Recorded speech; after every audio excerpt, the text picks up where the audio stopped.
दोस्तों, ये कहानी है महादेव की पुत्री देवी मनसा की।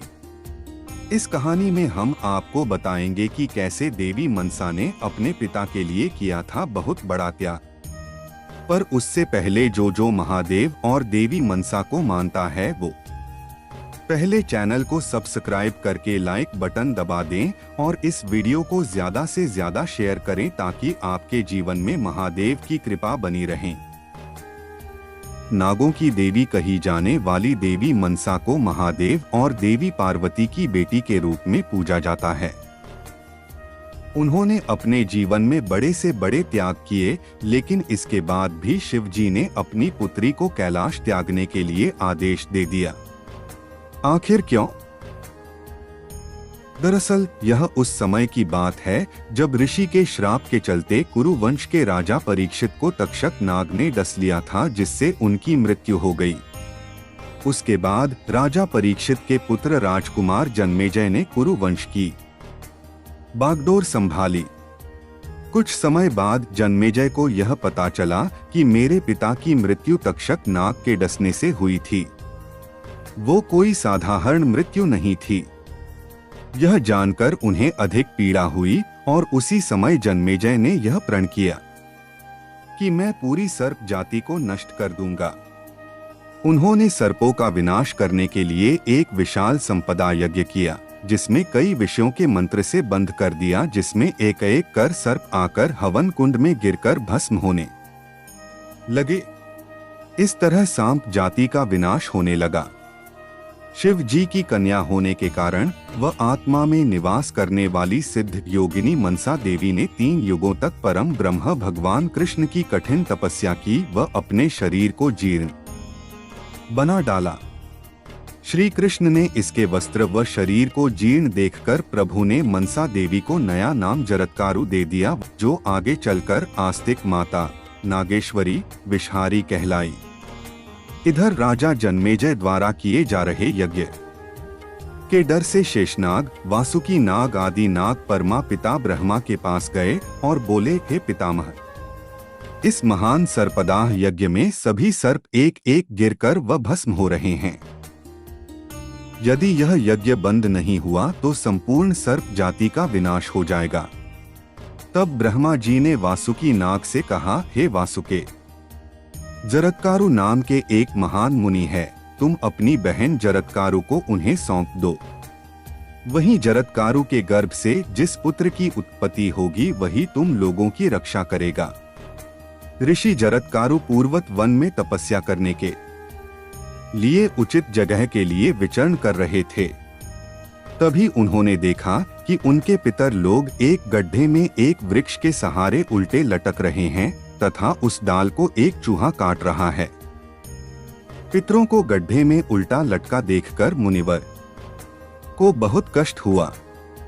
वह अपने पितरों के पास गए और बोले, हे पूजनीय, मैंने इतना तप किया, ब्रह्मचर्य का पालन किया, फिर आप सबकी यह हालत क्यों हो रही है? मुझे बताएं इसका कारण क्या है? तब उनके पितरों ने उत्तर देते हुए कहा, हे वत्स, तपस्या करने से कुछ नहीं होगा, क्योंकि वंशहीन होने के चलते हम स्वर्ग से निकालकर पाताल में डाल दिए गए हैं। तुम विवाह करके संतान उत्पन्न करो, तभी हमारा उद्धार होगा। इतना कहकर उनके पितरों ने मौन धारण कर लिया। तब ऋषि जरत्कारु बोले, हे पूजनीय पूर्वजों, यदि मेरे नाम वाली कन्या बिना मांगे मुझे मिल जाए और मेरी अधीनता स्वीकार करें तो ही मैं विवाह करूंगा। उसके बाद ऋषि वहां से तीर्थों का भ्रमण करने के लिए निकल पड़े। रास्ते में वासुकी नाग से उनकी भेंट मिली। उसने ऋषि से अपनी बहन जरत्कारु को स्वीकार करने का निवेदन किया। वासुकी जी की प्रार्थना सुनकर मुनिवर ने कहा, हे महाभाग, तुम्हारी बहन मेरे नाम वाली है, आठ मैं तुम्हारी बहन को पत्नी रूप में स्वीकार करता हूँ, लेकिन वह मेरी अभिलाषा के विरुद्ध कोई काम करेगी तो उस पर मैं इसे त्याग दूंगा। इस तरह ऋषि जरत्कारु ने उस कन्या यानी देवी मनसा को स्वीकार किया। विवाह के बाद मुनि अपने ही नाम वाली यानी जरत्कारु नामक महिला के साथ वन में सुखमय जीवन बिताने लगे। कुछ समय ऐसे ही बीत गया। एक दिन ऋषि राज संध्या के समय सो रहे थे। उस समय देवी मनसा उनके निकट बैठी थी। सूर्य देव को अस्ताचल की तरफ प्रस्थान करते देखकर मन में विचार करने लगी कि शाम का समय खत्म होने लगा है और स्वामी अभी तक सो रहे हैं। यदि इन्हें जगाती नहीं हूं तो धर्म लोप होगा व पाप की भागी बनूंगी, वहीं जगाती हूं तो वचन के अनुसार उनकी आज्ञा के खिलाफ काम होगा और मुझे त्याग देंगे। इस तरह सोच विचार करते हुए वह इस निष्कर्ष पर पहुंची कि स्वामी भले ही मुझे त्याग दे, लेकिन मैं उनका धर्म लोप नहीं होने दूंगी।